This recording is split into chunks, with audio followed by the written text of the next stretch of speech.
we will be recording this meeting, so it is available. And the last night's meeting, I just got that to our clerk's office to help me get it so we can load that on our webpage, which I'll try to get to tomorrow. And again, this one will take me a day or so to get it there just because of other things going on.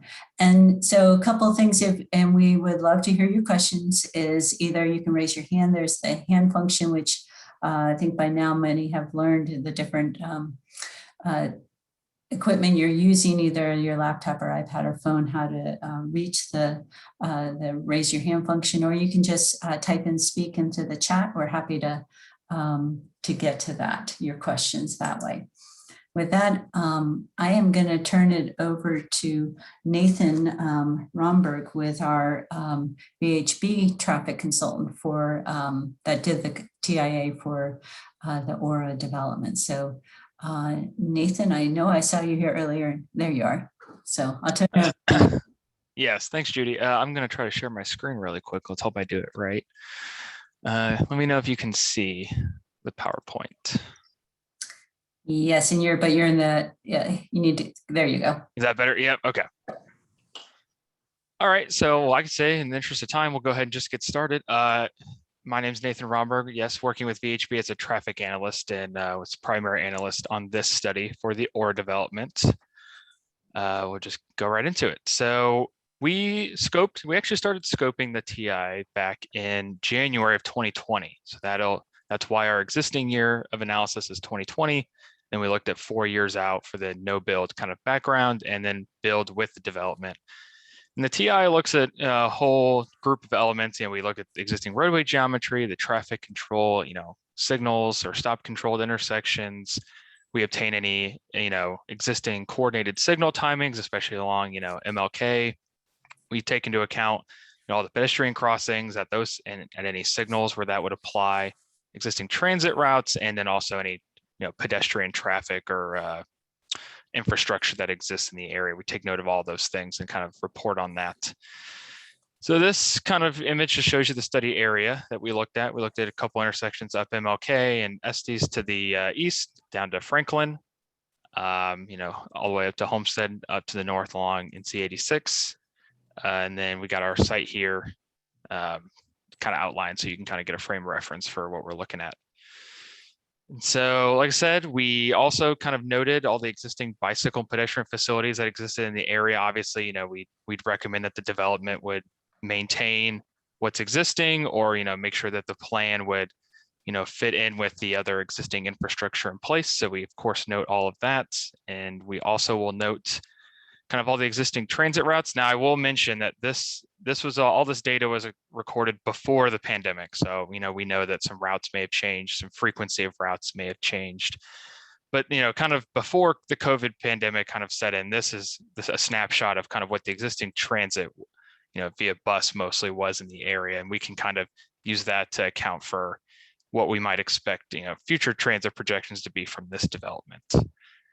So kind of getting into that and moving forward, we get into when we collected data. So the traffic counts were collected in January 2020. Once again, this is when we started scoping this project. I can't believe it's been over a year now. But so that, you know, we will usually just collect traffic or turning movement counts kind of on a normal weekday. Normal weekday is usually considered a Tuesday, Wednesday, or Thursday, pretty shortly after scoping. So it's just kind of whenever that scoping process takes place. But we always make sure that there aren't any special events going on, that schools are in session. So as normal of conditions as we can get, you know, possibly go for is what we want when we're recording data. So we looked at the morning peak, the noon peak, and the PM peak. I will also mention that at the MLK and Estes intersection, we did take a 24-hour count. So there was one intersection, kind of that main intersection in the study where we did look at the entire day. But these are the 3 peak hours that are recorded. And previously we got some questions about what about the school peak? And that's always important to remember in certain areas when we have nearby schools. But we did take a look at that 24-hour count and notice that especially our westbound volumes, but intersection volumes in general, were still about 30% higher during our, what we would say the traditional PM peak was, kind of that 5 to 6 range over the school peak. So we still were confident that our PM peak analysis was the heaviest volume of the entire day. So we didn't miss any higher peak that could have been experienced maybe like during the school peak. So we also collected crash data along, both corridors in the study area. We did notice some statewide averages that were exceeded, but we can mostly attribute that to the intersection of MLK and Estes. Those larger signalized intersections can tend to kind of up the crash rates a little bit, even though we're looking at a corridor. That was definitely the highest concentration. And we already know that there's a background project coming there. So no real concerning levels there, but just things to note kind of in the report that we did account for that. And then before we kind of start getting our results, I just wanted to quickly explain kind of what level of service means for anyone who may not be familiar. We give every approach and overall intersection a level of service grade, kind of like in school, A through F. You can see up here in the table. These second ranges show what qualifies as an A, a B, C, D, or an F. And I will stress that these are this is an average delay. So if I tell you that an approach has a level of service C with 25 seconds of delay, that does not mean that I think every vehicle will have to wait 25 seconds. That means that over the course of the hour, the average wait time we expect along a certain approach or for a vehicle at an intersection would be about 25 seconds. So just something to keep in mind when you're seeing a numerical result, that's not necessarily saying that every vehicle will experience that same exact delay. It's just an expected average. And you will see that the thresholds for the unsignalized intersections are a little bit lower than the signalized intersections for what can be considered, especially when we get into the D, E, and F range. And so once we kind of get all of our existing data and compile all that, get it into our Synchro, is a program we use to calculate level of service results, we kind of get our existing table. You'll kind of see mostly, especially when you look at these existing signalized intersections, you go D's, C's, A's, B's, C's, and people might go, oh, well, everything looks like it's great, but there's traffic out there. What's going on? And you can kind of, if you look at by movement, you'll see kind of more detail. So eastbound and westbound, let's say on Estes, maybe experiences more delay than northbound and southbound at MLK. So just something to also note when you're looking at these results is if you want to really make sure you're looking at the right approach or the right movement when you're seeing where the traffic problems could be. But overall, nothing extremely concerning. Everyone probably knows that Franklin Estes intersection can be a problem, especially during the PM peak. We noted that as well. So a couple existing problems to note, and then we kind of can set the baseline here. And then as we add in our background traffic and our site trips to get our build, we can kind of come back and compare to this. So once we get the existing scenario sort of finalized, we then will try to add in that 4 years of background growth. So the scoping team set on a 0.5% growth rate applied between 2020 and 2024. And that background growth really just accounts for any type of development in the study area that we don't know what it is yet. So there could be future developments that come in, that aren't planned right now, and that will happen. And we just try to capture some of that growth that will come. We just don't know specifically what it is. And then we'll also take site trips calculated in other traffic studies that were done within our study area. And that's kind of a little more of a exact way to calculate some additional growth. So it's back the 0.5% on top of also these site trips from 3 different developments that we all decided on during the scoping process. And in addition to all that background growth, we also, if there's any committed projects coming online soon, we'll also incorporate those roadway improvements into the background in no build scenario. And so we know about the Estes Drive connectivity project that's going to give us some improvements at MLK and Estes. And so those improvements were, also incorporated into that scenario.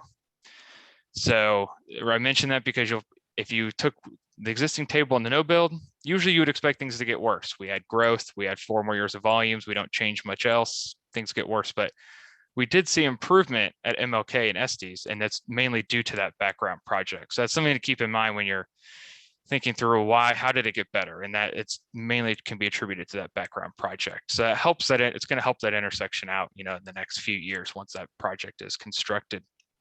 But most other places you'll see some slight increases in delay.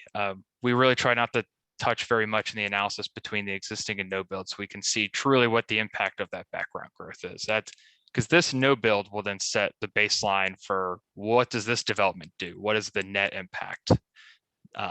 And so what that does is then we can go ahead and start calculating the number of expected vehicle trips, we would think would come from this development. All these rates we use to calculate trips are all set on a international level through the ITE trip generation manual. So there's no trying to, guess exactly what rate we should use and all this. These rates are set and use, standard practice across the board. One thing we did use for the trip generation calculations, though, was a 10% reduction, and that was due to all, you saw those existing transit facilities that we recorded during the existing analysis. We use that as some justification for a reduction of trips for people we think might use bus, transit in the future instead of driving to this development. And any range around 10%, 7%, 12%, those are all pretty standard reductions that we've used in other areas around the triangle in the past. So nothing too large there.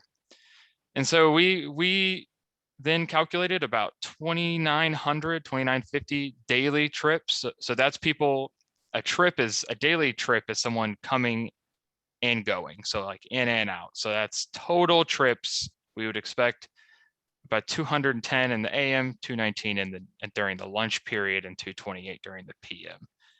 So we take all those trips, we distribute those across our study area. We estimate percentages of how many will go, all the way over to Franklin, down MLK, up to the north, maybe to Homestead, distribute those trips across the network. And here are those percentages you can note here. And so, yeah, we use existing volumes to estimate these the best we can. Obviously, we don't know for a fact how many people will want to come up and around to Franklin, but we use the previous traffic studies done, our data we collected, and just do the best we can to use our engineering judgment to get these percentages sorted out. And then we also had, in this study, we had some pass-by percentage or some pass-by trips for a couple of land uses. So a pass-by trip, for anyone who's not familiar, is someone who you're on your way home, you're like, oh, my gas tank's low, I need to stop in real quick and then keep on going about my drive. And that's exactly what a pass-by trip is. You kind of made a little detour on your way home. You stopped in and you came right back out. This wasn't necessarily your final destination, but you kind of exactly passed by. And so we estimated those as well based on the existing volume distribution on both of the major roadways in the area. So we take all of those site trips and we apply them directly onto our no build volumes to then get our build. And so what then you should definitely see here is nothing significant, but definitely some slight delay increases across the board. We don't change the timings. We don't really touch much in the study area in the analysis, so we can see what is the true net impact of these site trips in the study area. And so then we can take these results, compare them to the no build, and kind of see what those increases were. You'll notice that 52 is a little higher than what it was before. So that's just kind of how anyone can take the results and kind of calculate that impact for themselves. And then we also had the driveways down here at the bottom. And if I'm going too fast or any of this later, I can come back and sit on a table if somebody wants to. And then we use those build results to determine what should our improvements be in the area, especially what should the driveways look like. We didn't want full movement on MLK, especially only 450 feet from the signal. So that was, definite right in, right out situation there. It's about 900 feet. We can do full movement here. This is far enough away from the signal. We want to make sure we have a left turn in, a right turn in, and a 2-lane approach out. So pretty much any turn lane we can do here at this driveway, we're going to want, just, definitely because STs can get busy during peak periods. But the driveway volumes didn't warrant any sort of need for signalization. So you would usually need at least between 75 and 100 exiting trips in 1 hour to warrant that signal. And we were not at that level with this development. So you won't see the signal recommendation here or anything like that. And we did recommend to extend this turn lane back basically as far as it could go, just to make sure there's enough storage here for that right turn volume. And that's also because everyone knows that this westbound can queue up a little bit. So we want to make sure the right turn vehicles can get around. But I will also note, we got some questions in the past of why isn't this a continuous lane all the way back through that meets here? And the main reason for that is we didn't want to set up a scenario where drivers might get over to this right turn lane, but they intend to keep driving through here. And then a driver on this driveway might come out, think that they're turning, and now we've got a conflict. So we'd rather just keep these two right turn lanes separated to kind of take out a potential conflict that doesn't really need to happen. But otherwise, we felt that, with the other improvements in place from the town's project, we thought, that's going to provide a lot of benefit. We didn't see a lot of other need at this signal at the time, outside of what's recommended here. And so this is kind of just the overall table. This is what we'll use to just really do a direct comparison between our existing or no build. Okay, then from no build to build, what's our impact? And then what did the improvements do? And you'll notice in this study, we didn't recommend improvements at many intersections. So, a lot of the results are the same, but you will notice some changes between the two scenarios, especially at our site driveways, or if there was going to be a turn lane improvement at a signal somewhere, you would see that reflected in those improvements results. And this is kind of just the overall map. I think I left that in there, but really we were just focusing in on this area. And yeah, so next steps are we've been continuing to receive public input, and then we'll finalize the study and present the findings to town council, I think in the next few weeks. So Judy, that's all I have. I don't know how I'm doing on time. I have some sim traffic files I can share, or we can kind of wait till later. I'm not sure what you would prefer. Let's wait till later. I want to, and I know we have several questions being put in the chat, which I appreciate, and we will get to those, but I wanted to let Craig give the presentation from looking at with the townwide model lens. So definitely. And we can do that and then open it up for questions and get some dialogue going. Okay, can you hear me, Judy? Sure can. Okay, thank you. Okay, I'm going to share my screen.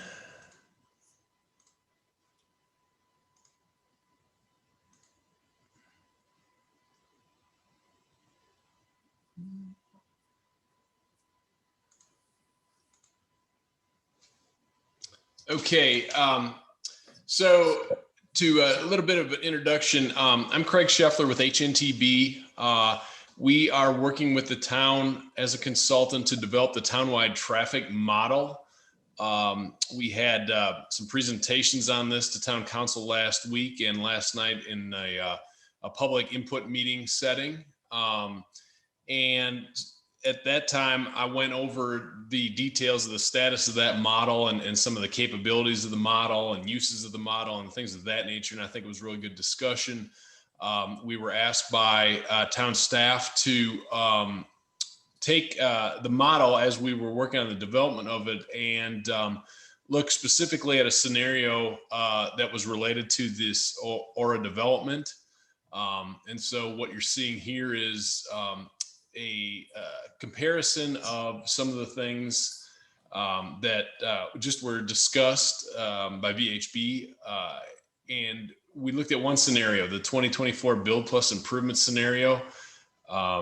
Nathan just went through some of those details, and those are included in this model. We wanted to just provide what the townwide model would say in comparison to some of the data that you've seen. And so to be as apples to apples as possible, we used the same assumptions that were given in the TI regarding traffic volumes in 2024. The network and signal timing improvements that we just discussed were included in our model. And then we extracted the same information and outputs for level and service and delays that were just given in the tables previously. And so here is just a snapshot of this one scenario, the PM peak hour in 2024, and some of the data between the townwide model and its outputs and the ORA TIA. Just in looking at it, you'll notice that some things are similar, some things are a little different. In general, the townwide model results are relatively close at most of the signalized intersections. The level of service grades are close. The delays are within an order of magnitude. And it's very, very important to note that we should not expect the same results out of the townwide model, which is a traffic simulation model, versus the synchro model, which is a deterministic model that takes inputs, uses empirical research to develop capacities of intersections, and then will provide you the output in more of a static manner. Are either of them better than, is one better than the other? No, that's not true. Both rely on having good information to begin with, to put into the models, and then require some judgment to extract that information and interpret it. So I guess what I would say, in just taking a broad look at the tabular results, is that the conclusions and recommendations of the TIA are still supported by the townwide model. And some of the differences, particularly, I'll just focus in on one right here, down at the Estes Drive and Future Access 2.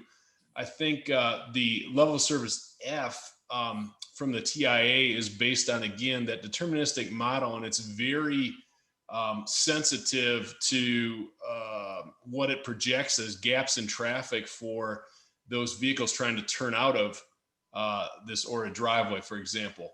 When we run the townwide model in the simulation, what we find is the changes in the signal at Estes and MLK at times when traffic is going and clearing out along Estes, for example, that provides gaps for actual vehicles that are being simulated. And I'll show that to you in a couple minutes here.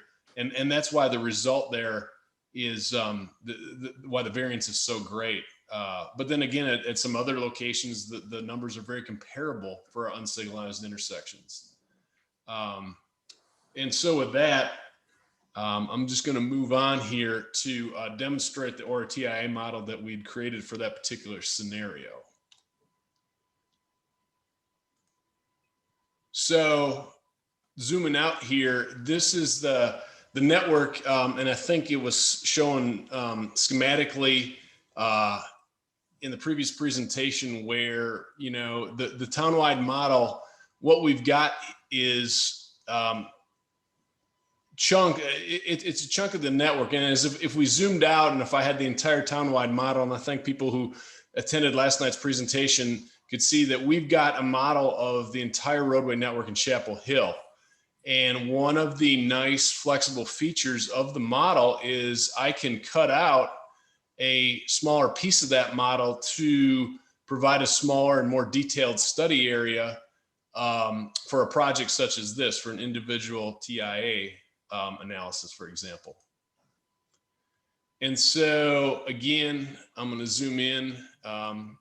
The townwide model has the nice real-time applicability of underlaying a aerial map or any other kind of mapping or design file that you'd want to show under your roadway network. And it's also has the ability to label developments and features of interest. So that helps when you develop a model to really drill down and get to the level of detail when you're developing it. So again, I think we talked about some of the improvements along Estes in this area.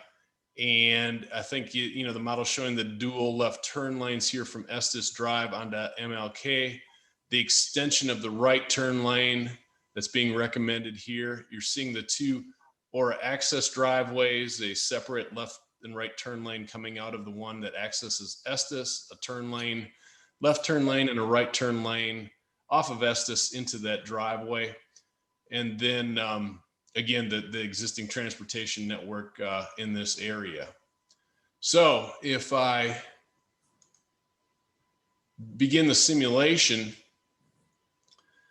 the traffic will be loaded onto the network based on the turning movement counts that exist today or that were adjusted by background traffic growth or the site traffic from the Aura development.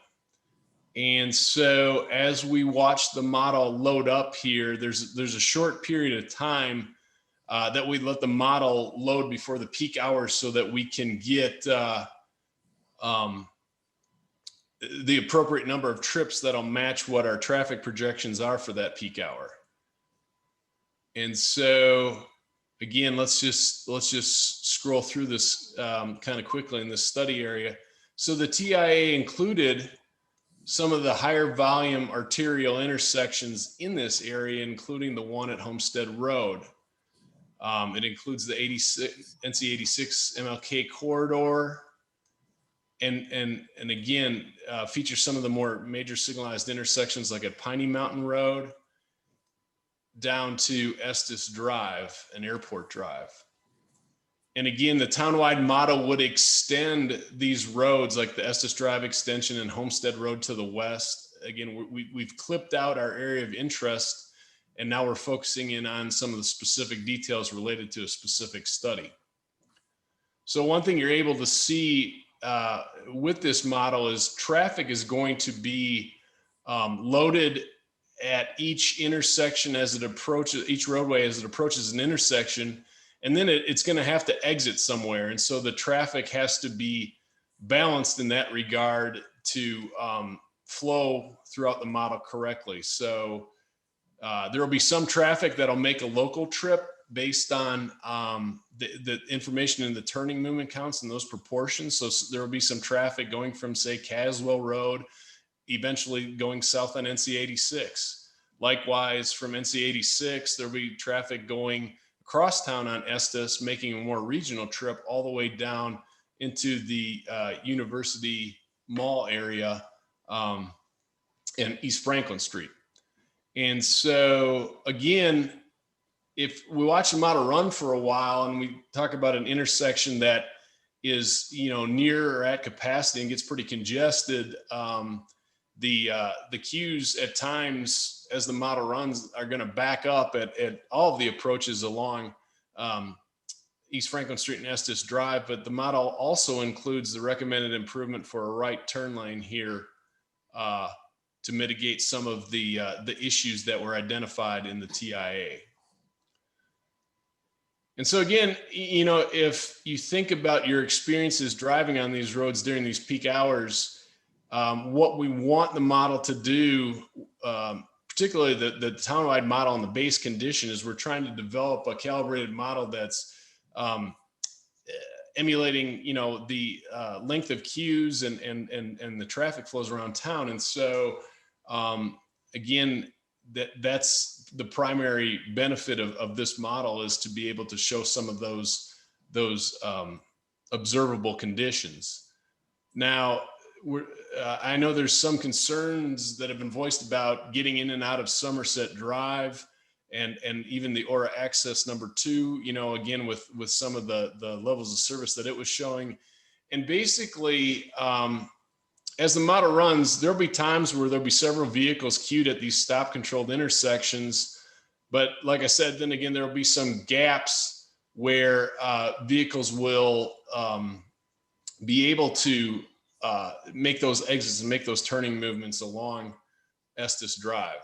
So at the end of the day, what we did was let this model run for the entire peak hour, and then collect the data and show that in the table as I showed previously in the slideshow. So that's just a taste of the townwide model and its, one of its applications, along with, how it was used just for this one particular scenario test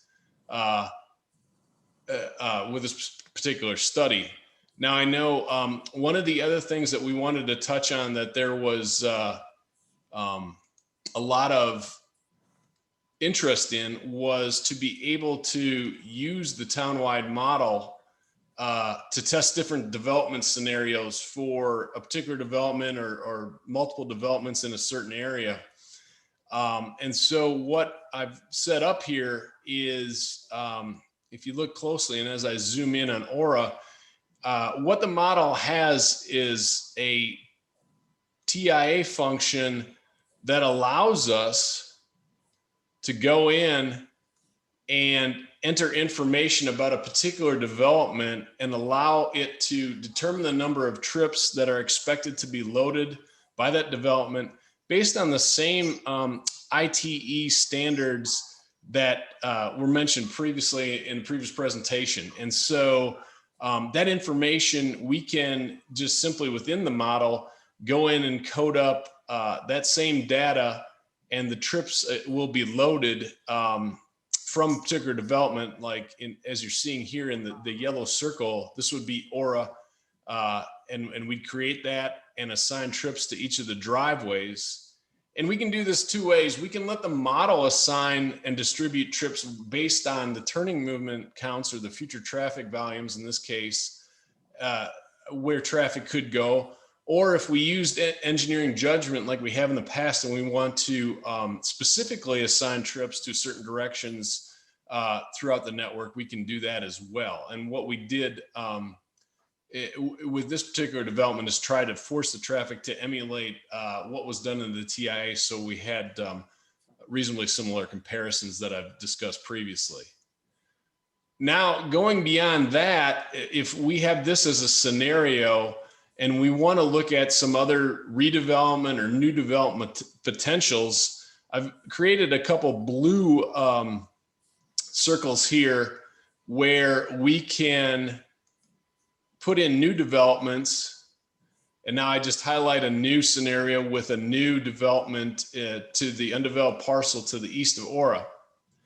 And so what we can do is, if we're testing, what could this particular property be used for, we have our very detailed list of possible development types that could go in to this particular location. And let's just say, I'll just choose a general office building for this location. It could be any of these lists. Again, this is where we have the freedom to test these sort of things. And so I go into that, I give it a value of, let's just say 100,000 square feet of office space. And the tool allows me to instantly calculate for all the different scenarios that we have information for, whether it's AM peak hour, or PM peak hour, weekend hours, wherever there is ITE data available for trip generation for a particular land use, the townwide model can instantly calculate that and then add that to the network. Also, we talked about doing reduction in trips, vehicle trips for transit use or bicycle use, pedestrian use. If we have projections or estimates for those, you can instantly type in a number here and the trips are automatic. The trip generation is automatically adjusted. So the only caveat to this is, and it's real easy to go ahead and make these kind of fixes, but I also focused a new development in on the YMCA, let's say, and that area. And if that is developed, and if, again, we have recreational land uses, let's just say the YMCA decides to put a trampoline park as part of their future plans. So again, we have a method of estimating trips on top of what the YMCA already has for that trampoline park, and we would enter it in this kind of setting. And then we've added, and we've done this already to the current model. I don't think that the driveway for the senior living facility here was part of probably the original analysis, but in doing some of the council presentations last week, just to show how, again, you would add a development, add a driveway for it, a small stop controlled intersection. Again, as we get tighter and tighter in to our aerial view here, we can see the amount of detail that we add. And so we had a stop sign there, for instance. And again, in looking at our scenario tests for this area, like if I go back to the YMCA and all we have is a little blue node here that has a dash line that attaches to the road, we want to develop a driveway location somewhere where we reasonably think that access would be provided, whether it be an existing driveway or new driveway. However the parking lot configuration is envisioned, we'd add a new roadway and then connect our trip loading function to that and be able to simulate those trips. So in conclusion, again, we were asked to look at one limited scenario and make some comparative analyses using the townwide model and to make some quick updates based on the information in the TIA, and we were able to do that and provide a comparison. And I think the other important piece of this was to at least show how that model runs and what it looks like, and then how it can be further amended and adjusted to make these future projection and scenarios that would be outside of the TIA process and things specific to Aura, but would include the impacts of Aura and some of these other land uses. So with that, I'll turn it back over to Judy for a question and answer session. Thank you, Greg.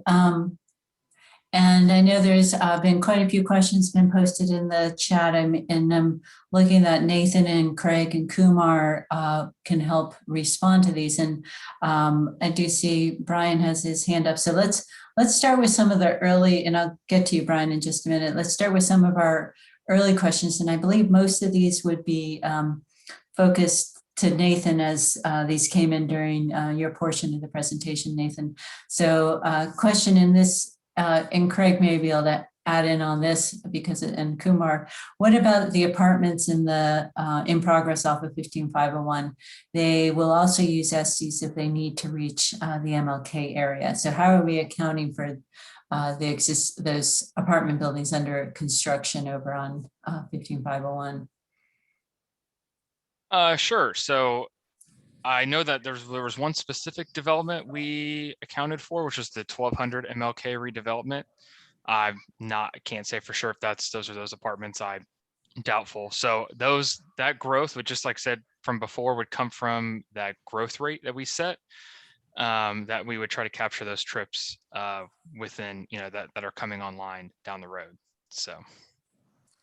And the next question, Nathan, is I think you said it was January 2020 was the most recent data, pre-pandemic data. Is that correct? That's correct. Yeah. And sorry, I saw one of the comments. I misspoke when I said I was talking about the 1200 MLK. I don't believe we incorporated any 15501 developments. I should go back and restate my answer. That was a little far from our study area. Usually we're looking at maybe about a mile or so away for any exact developments. So anything from 15501 would have to be captured kind of in that background growth. No exact developments from over there in this study exactly. And then yes, any data collected is all pre-pandemic. We were lucky that we started scoping in January of 2020. So we kind of had a couple months before things really started to shut down. So, yep. And then the next question says, overall congestion will be improved because of figured in extra lanes. However, how much of the future growth has been factored into this analysis, starting with the many applications on MLK, including new place and undeveloped properties nearby? And I don't know if that's more of a question for Kumar, talking about the background growth factor.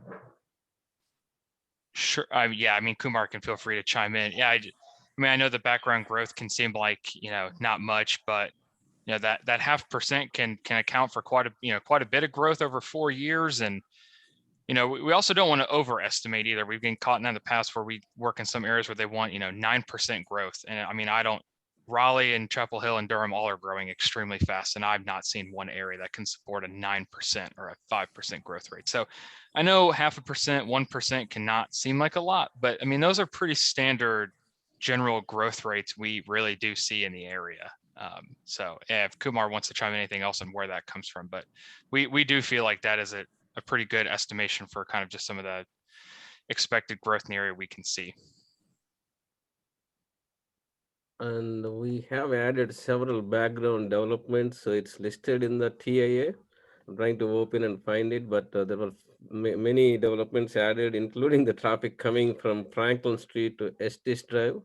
It's in the no build conditions and build conditions based on the projected developments in that area, like including the university, place mall, and other things. We can provide the detail of which area, which background developments were included in this TIA. Okay. And we had several questions about the schools located. We have both Phillips and Estes just down the block from this project. And, you know, I think, Nathan, you said that you found that the peak hour is higher in the afternoon rather than the peak, you know, and usually the schools is a more concentrated peak. And interested in, I think there's a little more interest in about, is it possible to model the peak school time? And, you know, in this case, because there are two schools that are adjacent to each other, that the peak, you know, one gets out at 2:30 and the other gets out at, you know, 3 o'clock or something like that, that does, is that something we can add into a review? I would say that analyzing a school peak, I mean, we've done that, but I'd say we've almost always done it with school related projects or development, you know, something that's directly involving the school. Then we definitely are concerned more with the school peak than the PM peak. On a case by case basis during scoping, if, you know, we have some knowledge that the schools really are the main concern in the area, that's the big driver, we can always include that. I would say that though, because we looked at the 24-hour data at MLK and Estes, and we did see that traditional PM peak was about 30% higher, that a lot of the traffic, we're not discounting that there's traffic during the school peak. We understand that there is, but we still think that we still analyze the heaviest afternoon peak hour. But if we were to analyze a school peak in the future, that's always something that it just, when we're kind of getting that data collected in the first place, if that's a concern that the town DOT has, we can always do that. But we do feel confident that we analyze the worst conditions on this road during the PM peak. And then another question is about the future, one of the future access point number 2, and talking about the level of service there. Brian pointed out that it has 2 Fs and an E, and just yes, some feedback on that. Yeah, that's a good question. I will say that future access to that full movement driveway on Estes is we spent quite a bit of time trying to figure out what was the best thing to do there. Like I mentioned earlier, so kind of the traffic standards tell you that you need about 75 to 100 exiting trips during a single hour to start that conversation of a signal. So a traffic signal wasn't really in the conversation really because we just couldn't justify it from a volume perspective. We see that a lot on unsignalized driveways where you may have to wait there a little while, but the volumes just don't justify putting a traffic light in.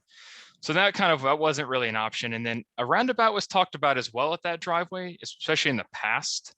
But with the westbound queuing, sometimes we just would see that it might queue up into that roundabout a little bit. And that's just you don't want to put a roundabout in, especially, you know, expensive long-term option like that. If you know you might get some queuing issues that will kind of lock the roundabout up. So when we were concerned about the queuing, then the roundabout was out of the question as well. And so we kind of talked with, you know, town, you guys and DOT, and we're, you know, agreed that, well, the full movement driveway we think can work despite the level service F. It just could be that, you know, someone may have to wait 60 seconds, 90 seconds at the driveway. I mean, I'm sure, you know, it's frustrating. We've all had to do it though. And if somebody thought, you know, it's that long of a wait, you know, you may have to find an alternate way to take a right, or, you know, something like, I know it's not a great answer to say, find another way, but it's just, some unsignalized intersections can have those waits of a minute or two, but we unfortunately just can't signalize everything because we'd have more problems along the corridor that way. So hope that answered. So yeah, I will say that we put a lot of thought into that, and it was a tough answer to try to figure out, but we still felt that just the unsignalized full movement for right now was the way to go for access, and then kind of monitor from there. And next question, I'm gonna, and Nathan, you may be the appropriate person, but maybe Kumar as well. So it looks like we have a lot of C's and under, and it's, why are we, in school, I think we all aspire to a much higher grade. And if that is our aspiration to only reach a C, is that, what is the philosophy or the what's behind that? Well, we would consider anything a D or better acceptable. I mean, I use acceptable loosely because, like we were just talking about, we can have unsignalized driveways that might be an E or an F. And on a case-by-case basis, the traffic profession can still consider that acceptable just based on field conditions. But anything D or better, that's, across the board, most, municipalities, that's kind of the gold standard, right? If we can get a signal, especially to a level service D or better, we're happy with that. So. And that's an average wait time of about 50 seconds or better. Like I said, average. You may get to the light on MLK and you may wait 10 seconds and then you might be able to get through, and you may get stuck there a minute sometimes, but we're just going for that average wait time of about 50 seconds or better. And this is Kumar. And also we have some TIA guidelines where and how, when we review these analysis and preparing the reports and mitigation measures, Council approved those guidelines several years back, and in those guidelines there was some parameters were set. Okay, level of service E or F when the development coming, what can be done to bring it back to D or C? If it is D, it can bring it back to C. Those are some certain criteria that was set, so that the mitigation measures that were recommending by the consultant or by the staff to the council will allow those things to follow those level of service criteria to bring them down back to normal conditions. So it goes from F to D or D to C. So there is certain criteria set up there, and we need to review that as townwide model is coming online now to see if we need to tweak that criteria, how we set that up.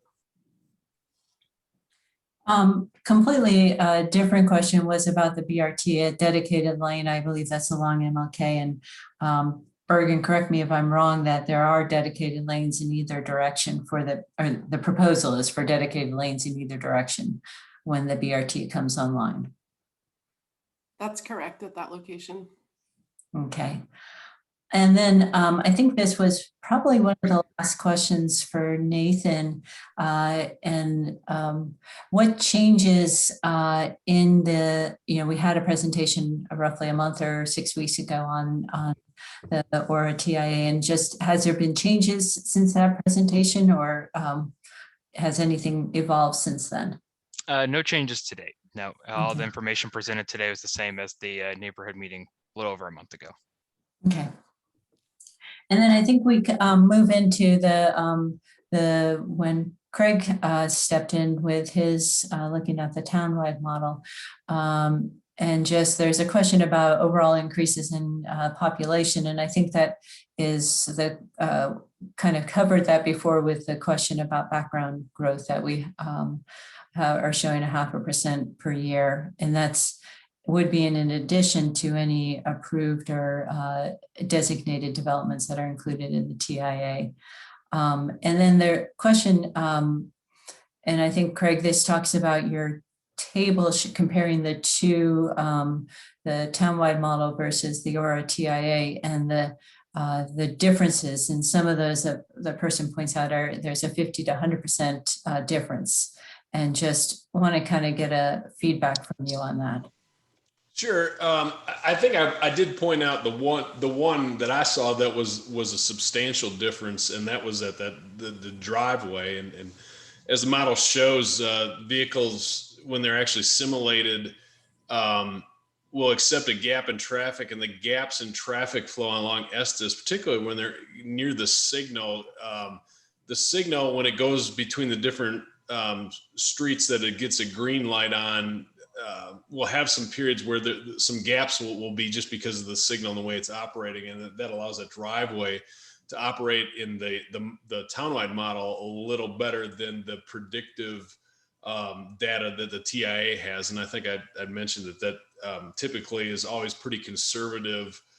Results happen at the stop controlled intersections when we do the TIAs as well. We see that quite often. So that's one thing. And again, if there's other numbers that you want to talk about, I think generally what I was seeing was the overall signals, delays and levels of service were pretty consistent. Sometimes the townwide model, the results for a particular approach to an intersection may again differ from the TIA synchro model results. But like I said initially, that a lot of that can be attributed to the different methodologies in estimating that delay from the two software programs. And again, in summary, I just feel in looking at the relative data that the numbers do have good correlation between the two. Okay, and a question, and this is a good question because I understood that last night, and that non-signalized intersections were not included in the model. And so if that is true, then how did we analyze the Somerset and the two connections with the Aura site?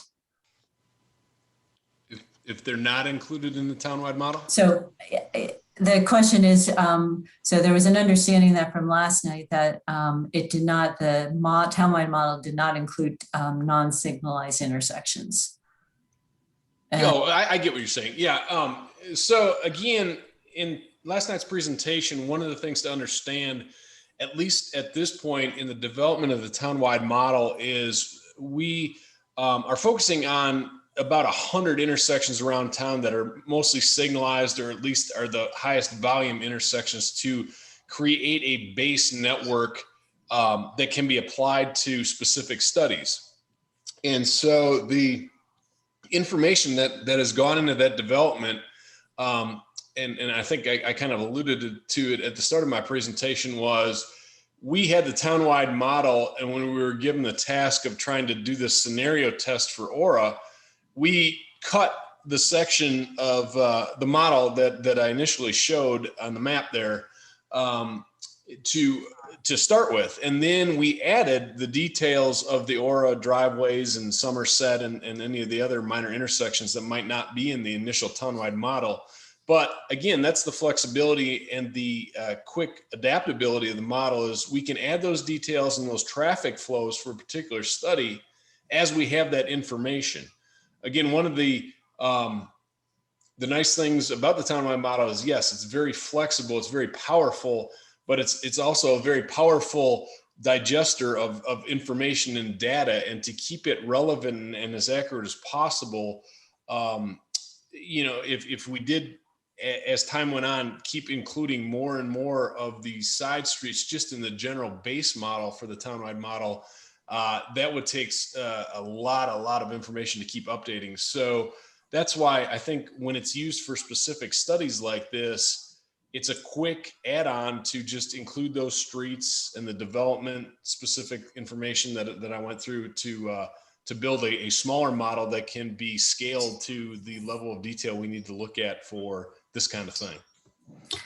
And somebody had a timely question with that, Craig. What impact does clipping out this part of the town have on the results of the model? What impact, how does that affect it? It really, again, is all dependent on, as long as the townwide model is being used consistently for these type of studies as a base year file. Again, this comparison that we did was actually a build out year with traffic growth, with Aura included, with improvements included. So it was kind of a layered, just snapshot look at and comparison to the information from the TIA. So, just getting back to it, as long as the townwide model is being fed current information, its use when you clip out a smaller area is still effective in the scale that it's being used for. Okay.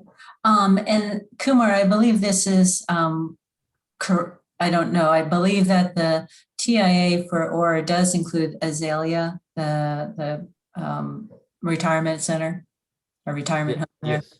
Yeah. Okay, so That's in the that background. would, okay. And then just and I think Craig, you talked a little bit about this, and Nathan maybe talking about Somerset and getting out of Somerset, and just interested if anybody, either of you have a response. There's interest is about having a light at that intersection or a roundabout. I mean, I can speak to the volumes we recorded, and that's kind of, same situation as, the future access too is, we just didn't record those peak hour volumes that would be, necessary to warrant a traffic signal. We're looking for that 75 to 100 minimum range. So as far as a traffic signal, I mean, that's kind of the bare minimum you need to start that conversation. So we didn't see that in the study. A roundabout kind of has, that comes from different situations that can be high delay on the side street, can also be safety.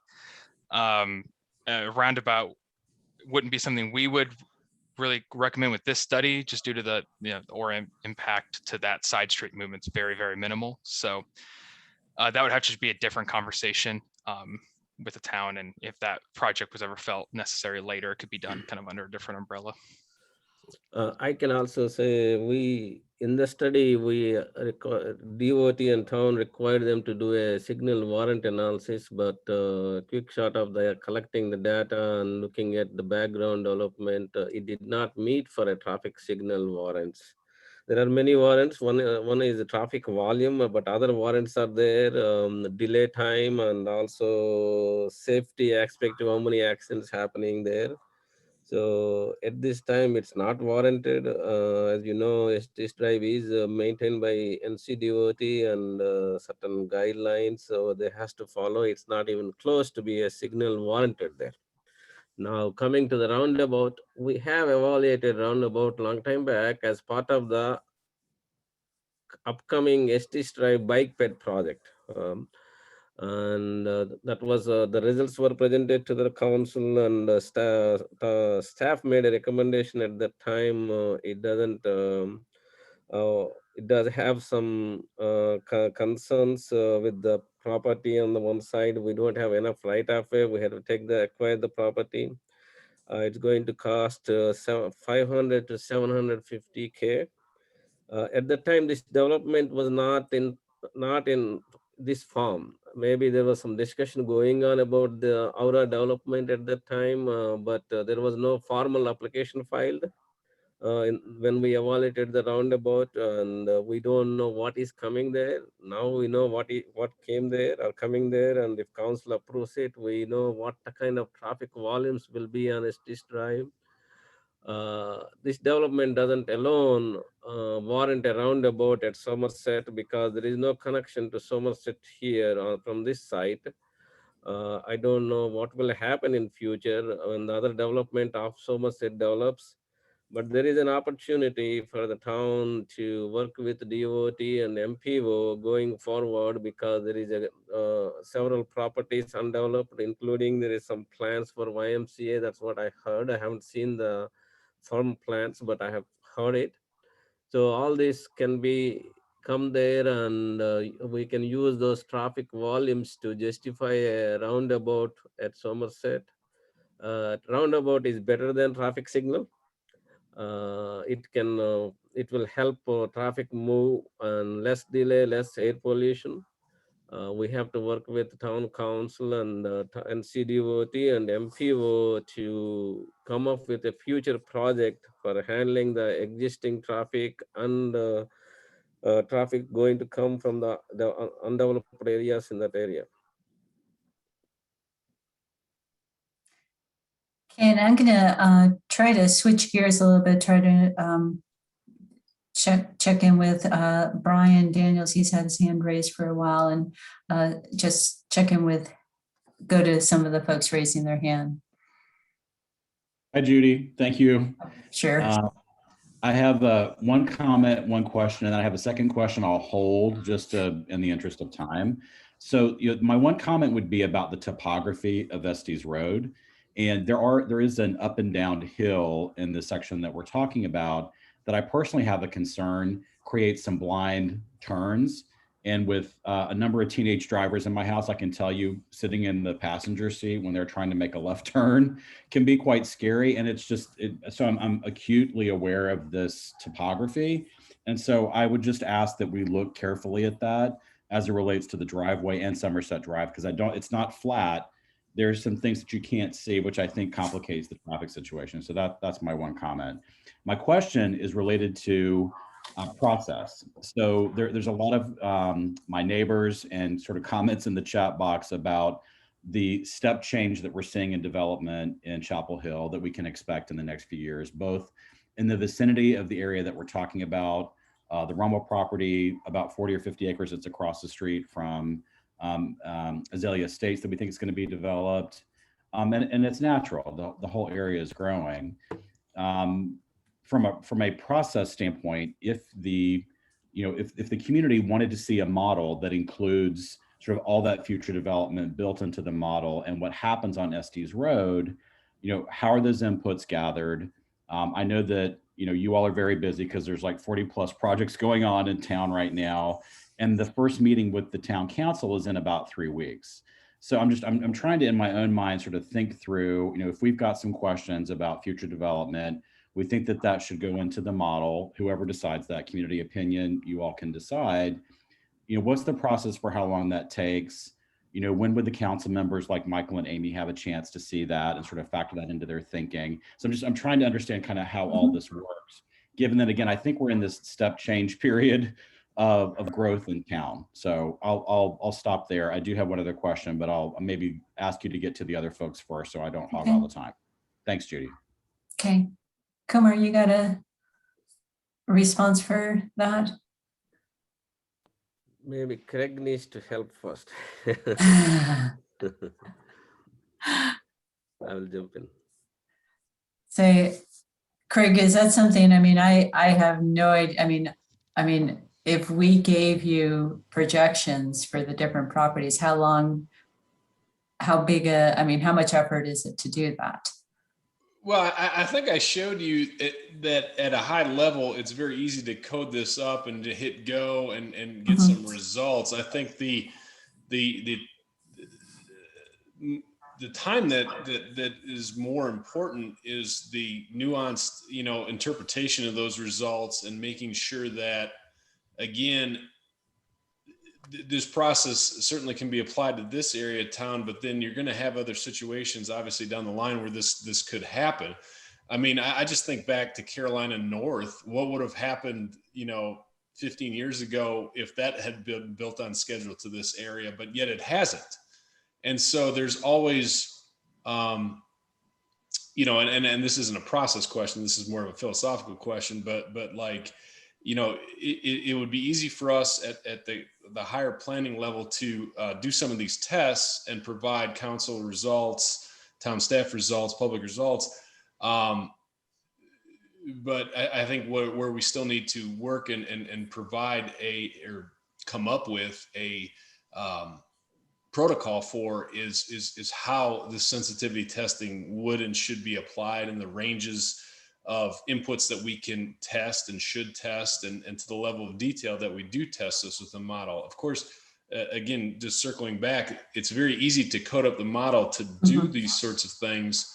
But then after you run it and take a look at it, the interpretation of what that allows you to do or limits you to do in a particular roadway, I don't really have the answer to those questions. That's putting the cart before the horse a little bit. So that's just my 2 cents on the issue. And I was going to say it's in a very similar, I'm thinking from, a planner perspective, that it's very easy to say, Rummel's property is X number of acres and at this density, but there's many other things that come out in that. It's not just as, we can't just do a simple, quick, we could do a back of the envelope type of thing, but we're building more instability in our process. So I think it's a very interesting question. I think with this new tool we have available, it's something we need to think about, but I take what Craig says with there's a lot of nuance there we need to be thoughtful about. Let's go to Ian Jackson and see what his question is. Hey, folks. I actually contributed a couple over in the comment section, Okay. but I think the one that is most pertinent at this point is the intelligence behind the model. And what I mean by that is that the Aura project has a proposed right-hand turn that comes out onto MLK, or it has the potential to exit onto Estes, where people can also hang a right in order to access MLK. And I wonder if the model can be trained to account for the fact that a vast majority of those people will probably be heading west or south or east, as opposed to north, because the points of interest that they will be trying to get to almost certainly exist in those directions. Compounded by that, and probably an even bigger deal, is I wonder about how to model the school, the school peak as opposed to the evening peak. In particular, because the school peak has a much greater impact on the area, because of all of the left-hand turns that end up going into the middle school or the elementary school, and the absolute gridlock that results during those hours. And that's what that's a massive problem. And we're going to be adding another driveway with the Aura project that does exactly that same thing, except in rush hour. And so it strikes me as a major concern that may not have been analyzed under this particular report.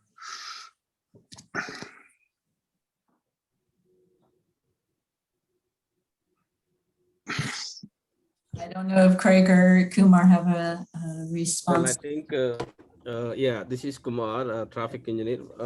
I agree. I think there are some things we are learning from the process that we have developed these TAA guidelines almost 15, 16 years back, 20 years back. And throughout the process, we added many things, and we're still learning to add many other things. This is one of the area that we learned recently, that we should have done the school peak hour also. I agree with the gentleman just spoke. The consultant clearly said the traffic volume is highest in the evening, not during the school time. But those traffic volumes are through traffic volumes coming from Estes, Franklin to Estes, and going to Scarborough, or Scarborough to Franklin Street, going towards Durham or Mall. But the school traffic has a different pattern. So they had left turns, right turns, cars lined up for pickup and drop off. And also we have pedestrians walking, so kids walking, and two places school guards actually stop traffic, which does not counted in the analysis here, I must say, because we did not do the analysis for that school peak hour. So I think me as a responsible person for this process, TA process, we learned something, and I think we going forward, we need to be considering those kind of aspects in the analysis also, and see how the developments impacting the school conditions and neighborhood conditions around that area. And the council has a goal. They asked us to come back with looking at the TAA guidelines to incorporate some of these things and many other things to come, including this town-wise model. So soon, council and public will get to review the updated guidelines and adopt them, which include some of these new things into it. Thank you. And Julie, what is your question?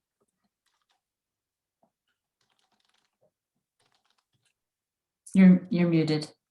Okay, here I am. Good. My question is kind of a big picture question about resources and timing. So Brian referred to the fact that we've got a council consideration of this very, very big project coming up on April 21st. In fact, we're talking about 545,000 square feet of buildings. And so it just strikes me that this is so important that we take this model that the town has been working on for years and make it just as good as we can. it seems to me we should not spare any resources. We should put everything into this model to make it as absolutely as good as it can be, including the non-signalized intersections, including the properties that were mentioned just previously around the intersection that haven't been developed. And those properties, we actually studied this back in 2014. And the small area plan actually has provided some information about how many residential units can each one of these properties take and actually still have a mobile Estes. So there's a lot of information there to be mined. But I just wanted to encourage the town staff to do the absolute best job it can. And if it can't do it, then it seems to me the project consideration ought to be delayed, because this is an important tool. We ought to get it right, and then we ought to use it. Thank you. Kumar, do you want to respond, or I think it's more of a appreciate the thought. Right. It takes time and the resources, like Julie mentioned, and we heard from the council last week on many town. They have also looked. We presented the townwide model to them. Some of them gave us very valuable input, and we still getting some more input from other council members. And this is one of the suggestions that one of the council member mentioned, and we will work with the town manager and other town staff to see what can be done. Thank you. And Diantha Pinner, I think. You want to unmute it? This is, hi Judy, this is Mike Gabriel. I'm sitting with Diantha at her computer. So. Okay, welcome.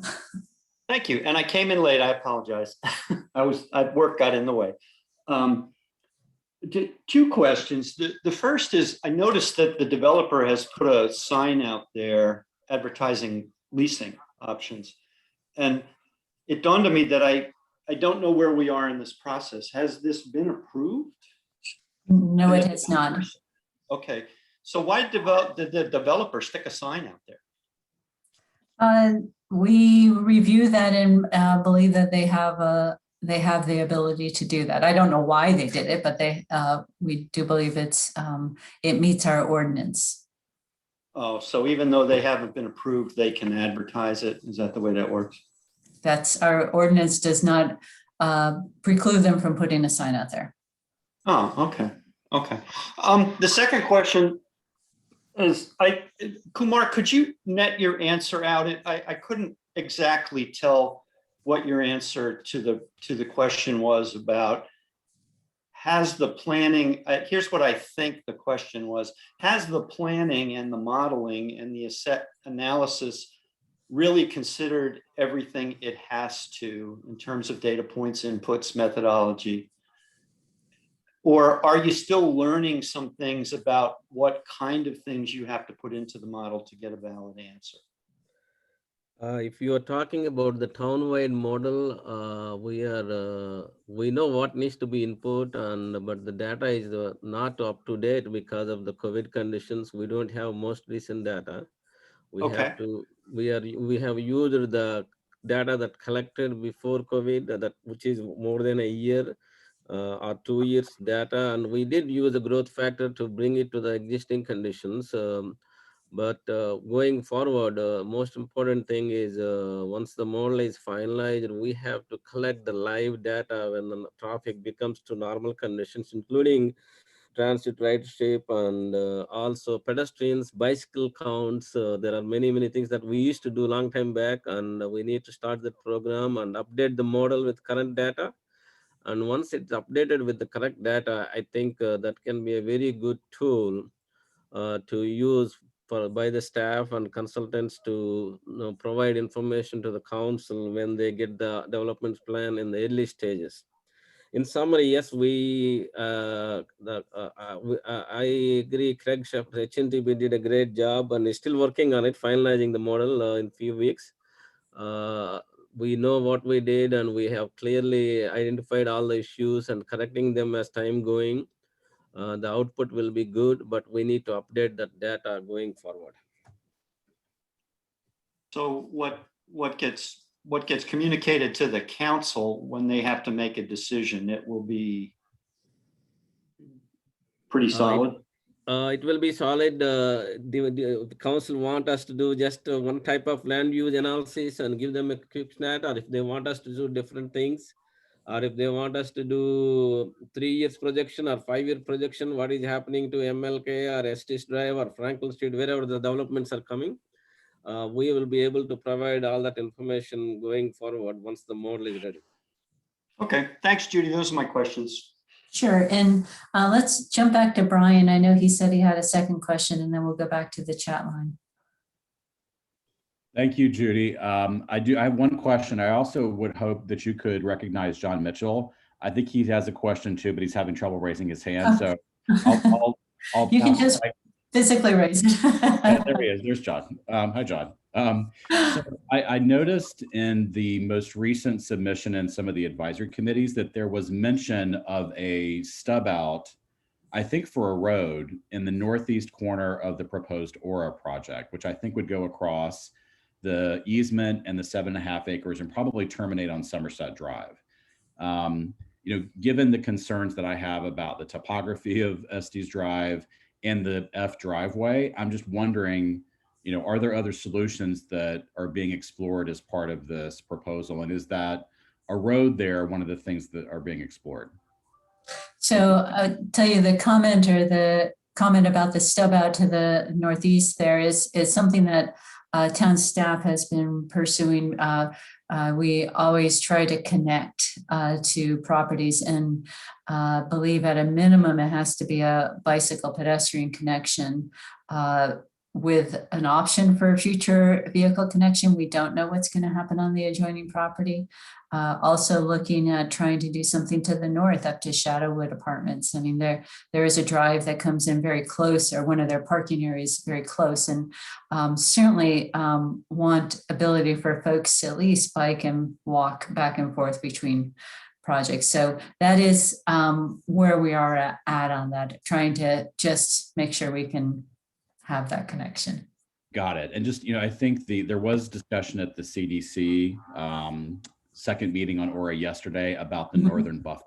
And so just because that's very close to Delaney's house, who's on the call tonight, and several of the neighbors on the Coker Woods cul-de-sac, I would just ask that you all are sensitive to that too. Oh, it's certainly not looking at connecting to a connection to Coker Woods, but to the east, because there is the future potential greenway running up that Duke Power abandoned power line that we certainly at a minimum want to have a bicycle pedestrian connection through there.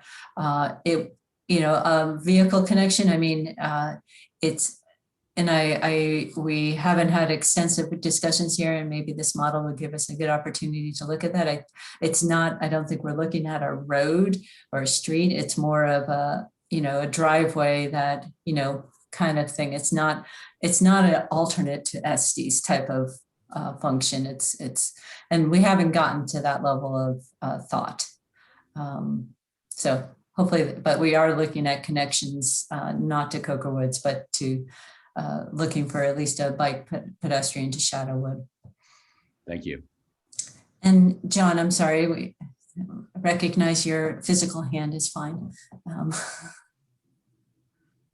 Thanks, Judy. Appreciate it. I have two concerns about the simulation model, and I wonder if they could be addressed either on this call or maybe subsequently. One is about whether the simulation model is emulating current conditions as those of us who travel on Estes know them to be pre-COVID. And what I'm talking about is the experience of traveling westbound toward MLK during peak PM hour, where you get stuck in a standstill in a queue around where the schools are, maybe slightly east of that. It can take 5 or 10 or more minutes and maybe half a dozen light cycles to get through the light. It's not something that happens. I remember earlier in the presentation, there was a mention of the average delays and average queuing being hourly averages and not attempting to be a distribution. But I think the lived experience of a lot of us in town is that there's a big standard deviation within the hour. You can get stuck for 10 minutes at 5:15 and sail through at 5:30 and then have a horrendous experience at 5:50. It's very inconsistent. I don't know if that's going to get captured here or not, but I think the test would be, if we look at a simulation during PM peak hour, does it show the level of queuing and delay that thousands of people have experienced on a routine basis? And if it doesn't, it seems like we may need to look under the model and see why it's not capturing the experience that people have had. My second concern is about how forward-looking we're attempting to be here. If the point is simply to model aura and not to model the, let's say, 40 undeveloped acres across the street or Mr. Rummel's 7.5 acres next door, it seems like we're doing a reasonable job of that. But why is that? It seems like the wrong goal. It seems like we should have a view that's 5 to 10 years out, and it recognizes there's an economic opportunity zone across the street, covering 30 or 40 acres of land that are currently undeveloped but designated for dense development per the flume, the town's plan for the land. It would be a shame to get to a point where we're happy with the way the model is showing traffic after aura, but then 1, 2, 3 years down the line, we get a flurry of development applications proposing essentially the same density, and we can't accommodate it, and we're not sure what to do.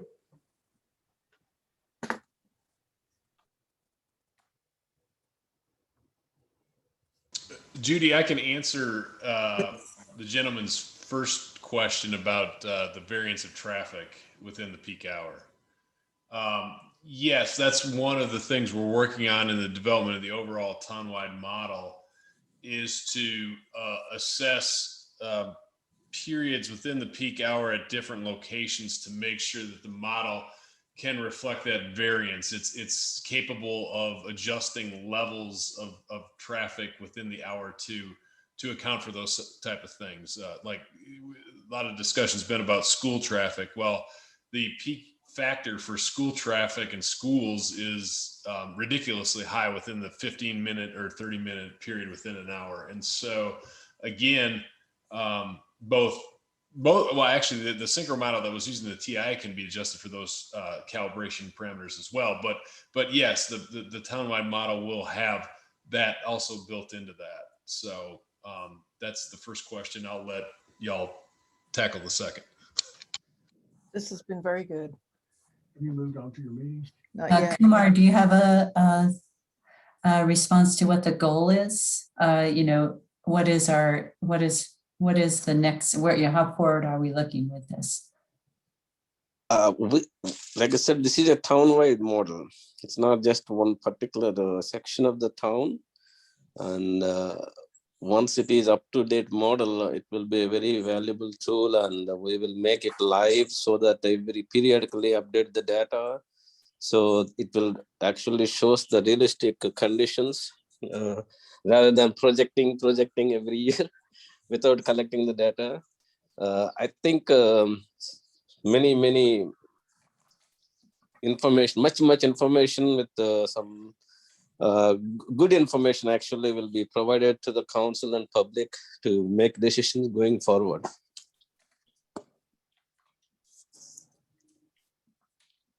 So Heather, I don't know whether you're Heather Linderman. Sorry, your whole name wasn't showing up there.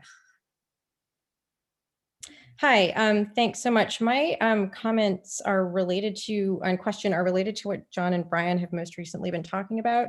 I don't dispute the accuracy of the snapshot of one day that we're being offered here, but what I do dispute based on lived experience is that that day was representative and that it's capturing my lived experience of trying to drive both in and out of Somerset onto Estes, as well as taking the left from MLK onto Somerset. So in these models, I'm seeing relatively reasonable wait times that are totally inconsistent with my life. And I've made many left turns onto Estes from Somerset that were only at due to the grace of a driver who stopped on Estes and let me go out because I could like find a little gap there. It's terrifying. And so that brings me to sort of my reflection and question on what I'm hearing from Kumar, which is that this townwide traffic model has a lot of potential, but is incomplete.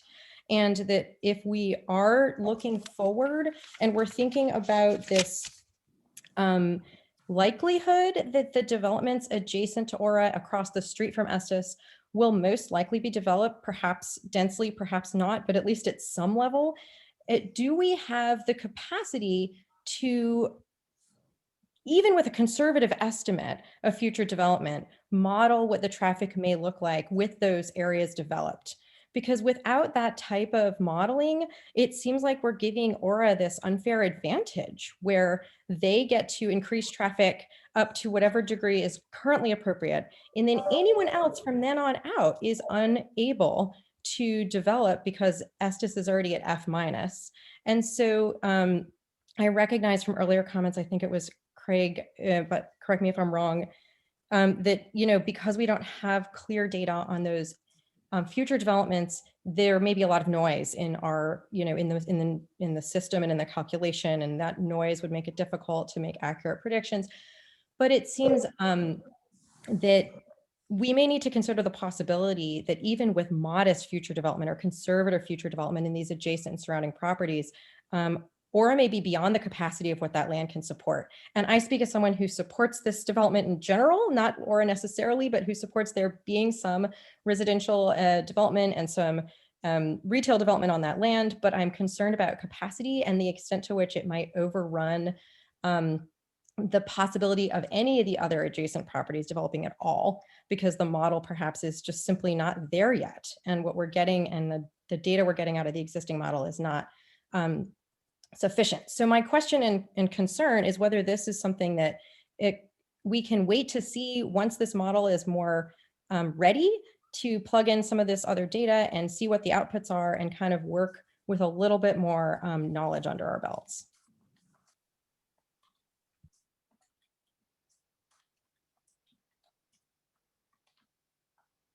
Kumar, Craig, or either of you want to? I'll just say that again, the model that we presented tonight was taking the current status of the townwide model and basically taking the exact same inputs that were used in the Aura TIA and that process and just providing a comparison of outputs. So, you know, we need to spend more time on refining what we've got in the current townwide model, but I don't necessarily know or could say with any certainty if that would affect the results that we were just showing with the Aura TIA, because it, you know, it's a future condition with assumptions built into it. And I just caution everybody. I think this discussion, there are two very salient points that have been brought up: the need for accuracy, but yet the need for projectability. And those two, we want to have both, of course, but there's going to be some trade-offs in, you know, making these kind of estimates and then the results that you pull from them. Again, just getting back to where we are with the current townwide model is we're trying to get the base model as accurate as possible. And so when we go from here, its use in individual studies will have the best set of conditions for all modes of transportation as it can. And then, you know, the individual studies will add detail and make refinements and test those scenarios. So that's, you know, kind of in a nutshell, and trying to describe what we are able to do and able to extract from a model, you know, and make sure that the information is useful. So when a decision is made, it's based on as good of assumptions as we can. I don't have any additional response, Judy. Thank you, Kumar. So I'm aware of the time. It's getting late, and know we have extended our time that we had allocated to this. So I'm hoping that if you have additional questions, please put them in the chat, or you can email them to planning@townofchapel.org. That's if you can remember that, or myself or Kumar. We're happy to, we want to hear your questions. We want to help answer them. We will try to get responses to all of the questions that we have in the chat. I will be able to post this meeting hopefully tomorrow if we can get it, if I can get it converted in time, and we will post the chat there as well. So, and we will be working on responses to those questions. We'll be looking to Nathan and Craig and Kumar to help with those responses. So we will work diligently over the next, I'm not going to guarantee it's going to be tomorrow or the next day, but certainly within a couple of days, we'll have questions posted. So if there's any last minute questions, please put them in the chat. We're happy to hear from you. And thank you so much all for attending.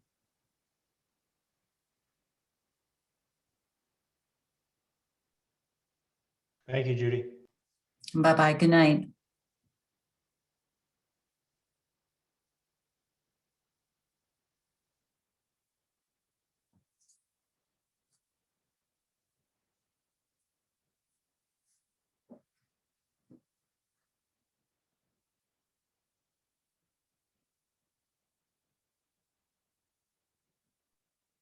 Thanks so much. We appreciate it.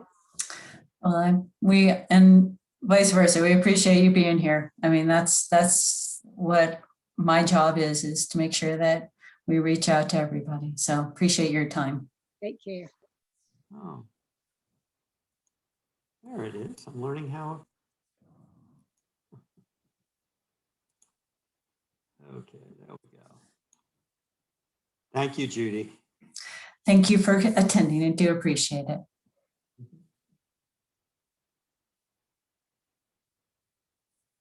You know, this may be too blunt a question for this. But what the heck? Go ahead, try. Well, I've started participating in it, in these forums, because, you know, it's close to my home here. And the sense I get is that the community, the residents on the ground are not comfortable that the planning is sufficient to really anticipate what it's going to be like to live here after this thing is built. Mm-hmm. And, you know, I do a lot of, I understand assumption-based modeling. I think a lot of people on the call do. So here's the blunt part of the question. If it turns out our experience is much worse than predicted, who is accountable for correcting it, or can it even be corrected? Is that too blunt? No, it's actually a good question, and I wish Kumar were still here, because I'm gonna, you know, my thought was just not necessarily a traffic engineer's response. So we, you know, or any other development in the past, right? And let's not even look at this, we'll look at this intersection. It's bad today, right? So how did we get there? I mean, it's like, who's the last one in? So if Aura goes in and the intersection fails to E or F or whatever, then when the next project comes in, you know, to me, and this is just, you know, that the standard, they have to increase it to the acceptable levels. And it's a really hard question of the standard and who's the last one in. I mean, we all have that. It's you know, it's not just traffic. It's, you know, housing. It's schools. You know, all of those things. Stormwater. Anything where you have potential impact. It's how do you make it equitable? And I don't think there's any one answer. Yeah. I mean, I came from New Jersey, and we had impact fees.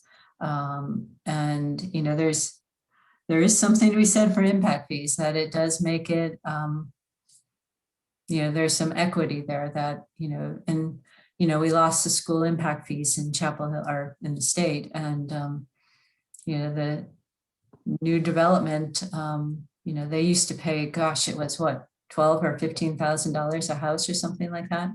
And that has all gone away. And it's, so how do you, who gets the door shut on them? I mean, and it's, it's a question with traffic, and I don't have an answer for you. I mean, it's a very good question. Okay, I now that I'm kind of participating in these, to just get underneath the thinking of, in an And if you area think everybody about wants to that, move to anyway, why are we encouraging this degree of development? It will shoot us in the foot because it won't be as nice a place to live. and if you think about Estes, it's carrying traffic, from Carborough. We, Carborough has seen a tremendous amount of growth in their northern area, and all of that is funnels across town. Portion of it goes on Estes, and so we can't control that. We don't put up walls at our borders. So I mean, how do you factor it into your models? Yeah, and I don't know how we factor in growth of others, so. I won't beat that dead horse to death. So I don't have a good answer for you, but it's, yeah, I think you it's a and very I good kind of question. see this the same way. I do sense though that on the community side, nobody has a lot of confidence in the analysis, and I'm sure you're sensing that too. Okay. Well, thank you for attending. I'm going now. Later.